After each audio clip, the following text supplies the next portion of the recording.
would want to protest against that? And that's the angle. Now, speaking of twisting the data, the left is doing just that to fuel the narrative that police departments are inherently systemically racist.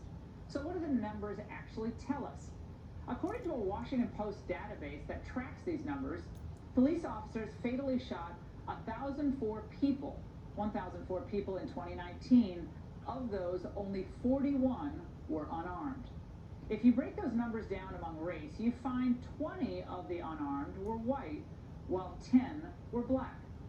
As long as we're looking at those numbers, according to the FBI, 89 police officers, 89, were killed in the line of duty last year. Joining me now is former NYPD Commissioner Bernie Carrick and Dr. Oscar Odom, former NYPD detective. Bernie, how damaging is it to building police-community relationships when no one talks about these numbers and the truth of how police are trying to make this situation better under very difficult circumstances? You know what, Laura, in real communities, with real community leaders, real community activists, local police precincts, they have great relationships. Local police stations in smaller towns, they have great relationships.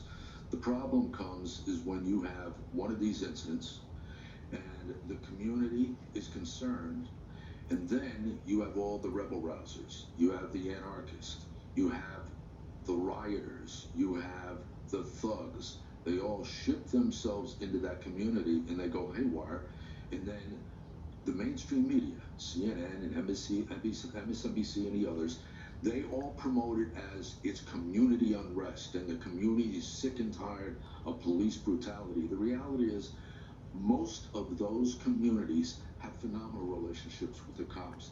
They need the cops, especially the minority and the communities of color, because in a lot of scenarios, those are the precincts, those are the communities that have the most violence. And the whole picture of systemic racism is a farce, and the numbers show that. But it's being used as a cudgel and as a weapon against, I think, the good people, Dr. Odom, who are